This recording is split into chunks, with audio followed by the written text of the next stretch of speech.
And for the Republican response, we are now joined from West Babylon, New York, by Congressman Peter King.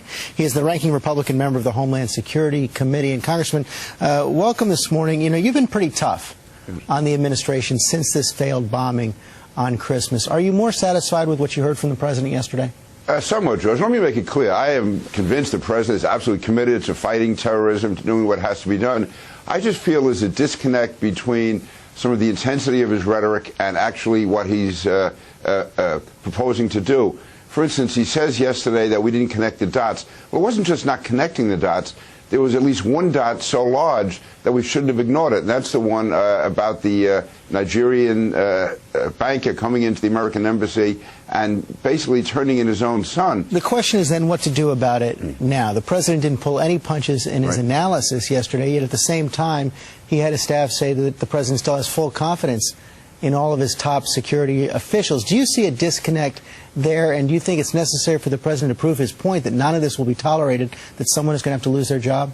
Yeah, George, I'm generally not the type of person who says people should lose their jobs. I don't get any relish in that. However, having said that, in this situation, if the situation is as bad as the president says it was, as far as so many dots not being connected, so many obvious mistakes being made, that I would think once the president has set that stage, that to show that he's serious, someone will have to go. Now, who it's going to go, I don't know. Who should it be? Again, it's going to...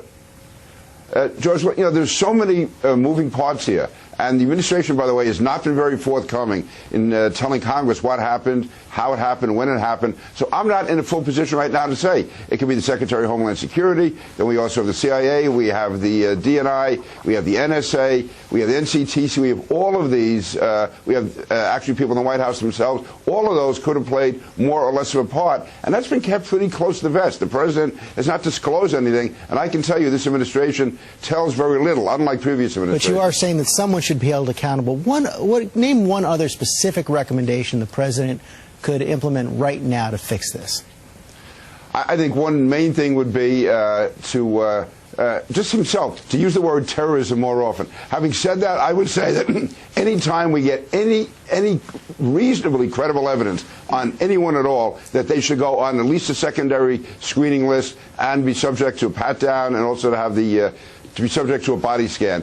This is not a court of law where you have to prove beyond a reasonable doubt that a person is guilty. Also, I think the most important thing he can do right now is to send a signal by putting people such as Abdul Muttalib into a military tribunal rather than the criminal justice system. If this is a war on terrorism, then this person should not be treated as an ordinary criminal. Quick political question. We saw overnight Senator Chris Dodd, Democrat in Connecticut, not running again. Senator Byron Dorgan, Democrat in North Dakota, not running again. A lot of people look at this and see Republican opportunities in 2010. You've been looking at the Senate seat here in New York to challenge the Democratic Senator Kirsten Gillibrand. You going to jump into that race?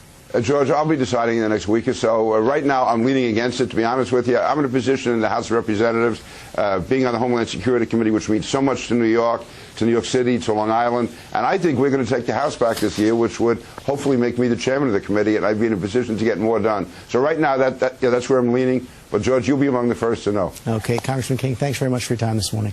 Thank you, George.